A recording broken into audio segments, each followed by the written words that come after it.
Assalamualaikum warahmatullahi wabarakatuh. Perkenalkan, saya atas nama Nurfadisa dengan NIM 240930811 dari kelas manajemen 24A. Di sini saya akan menjelaskan atau mempresentasikan resume materi etika bisnis dalam manajemen keuangan berkompetensi.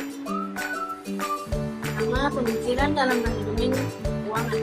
Dalam usaha, manajemen keuangan pada intinya adalah praktik pembuatan rencana bisnis untuk kemudian dipastikan pelaksanaannya untuk setiap dokumen.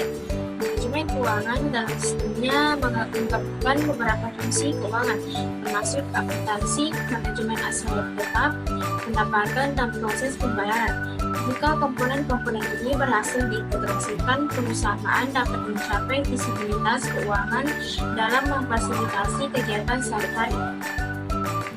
Pemikiran dalam manajemen keuangan melibatkan beberapa hal, yaitu pertama, menyusun strategi, kedua, pengambilan keputusan, ketiga, mengontrol atau memastikan kontribusi setiap departemen yang ada pada visi dan operasi perusahaan sesuai dengan anggaran dan sejalan dengan strategi.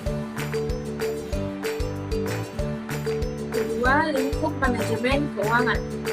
Pertama, perencanaan.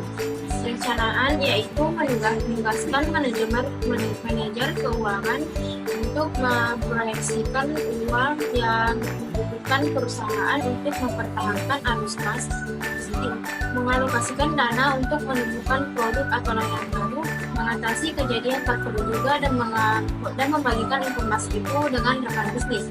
Kedua, penganggaran. Dalam penganggaran itu mengalokasikan dana perusahaan yang tersedia untuk memenuhi biaya seperti hipotek atau sewa, gaji, bahan baku, karyawan, dan kewajiban lainnya.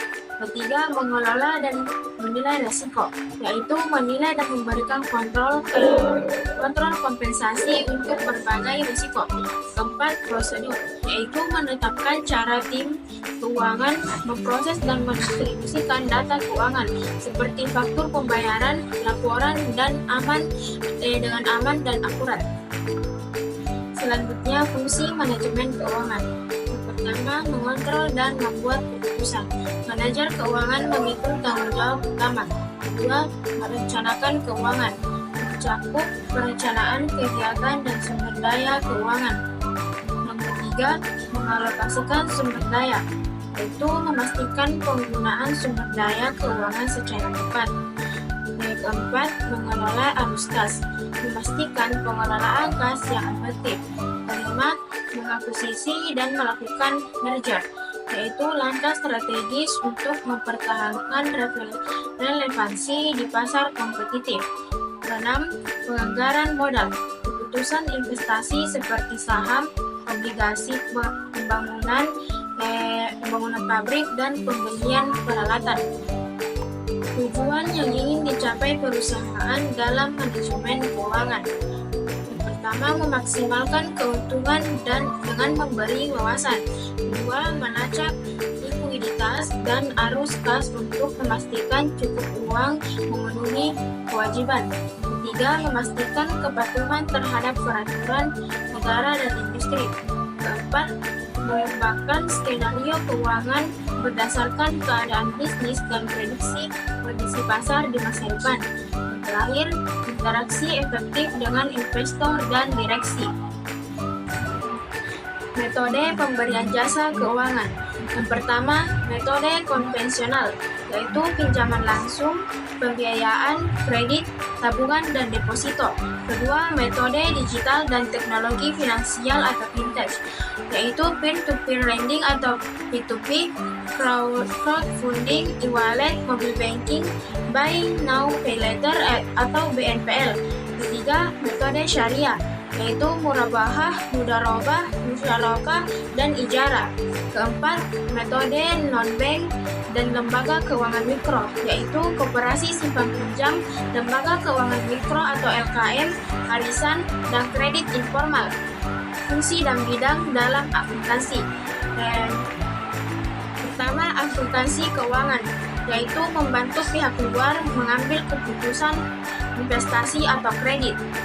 Kedua, akuntansi pemeriksaan, yaitu memastikan integritas laporan keuangan. Ketiga, akuntansi biaya, yaitu mengelola biaya produksi meningkatkan efisiensi. Keempat, akuntansi manajemen, yaitu membantu manajer membuat keputusan.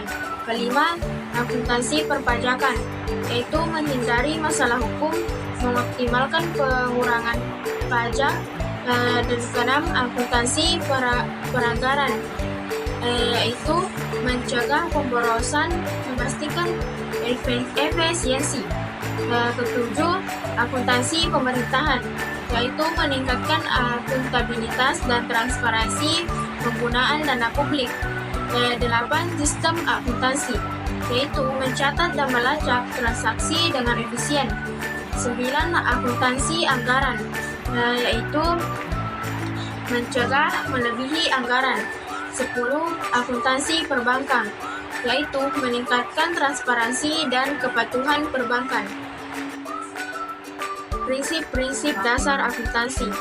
Pertama, economic entity atau entitas ekonomi. Kedua, going concern, yaitu berkelanjutan. Ketiga, historical cost atau biaya historis. Keempat, monetary unit atau satuan moneter. Kelima, periodicity atau periode waktu. Keenam, accrual accounting atau akuntansi akrual. Kelima, revenue recognition atau pengakuan pendapatan.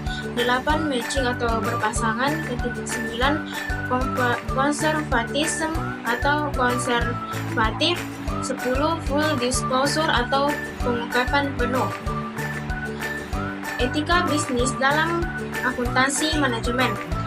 Penting untuk menjaga integritas, transparansi, dan kepercayaan. Yang pertama, kejujuran dan transparansi. Kedua, tanggung jawab profesional. 3. Kerahasiaan. 4. Keadilan dan objektivitas. 5. Kepatuhan terhadap peraturan. 6. Penghindaran konflik kepentingan.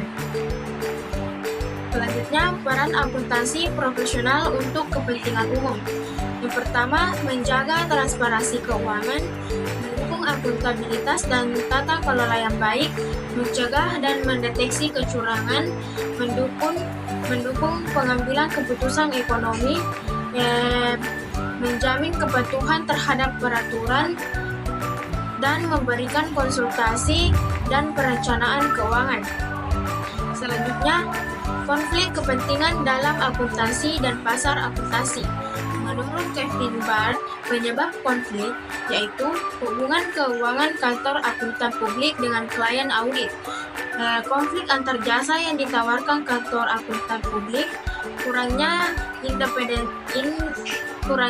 independensi dan keahlian komite audit, peraturan yang dibuat sendiri oleh profesi akuntan, kurang aktifnya pemegang saham, dan keserakahan jangka pendek eksekutif versus kemakmuran jangka panjang pemegang saham, dan skema kompensasi eksekutif dan skema kompensasi untuk analisis sekuritas. Baiklah, kesimpulan. Manajemen keuangan dan akuntansi adalah dua aspek yang saling berkaitan. Manajemen keuangan berfokus pada pengelolaan dana, sedangkan akuntansi menyediakan informasi untuk mendukung pengambilan keputusan. Prinsip-prinsip akuntansi dan etika bisnis penting untuk memastikan transparansi dan kepercayaan dalam bisnis. Baiklah, mungkin hanya sekian yang dapat saya jelaskan di video kali ini. Lebih dan kurangnya mohon dimaafkan. Wassalamualaikum warahmatullahi wabarakatuh.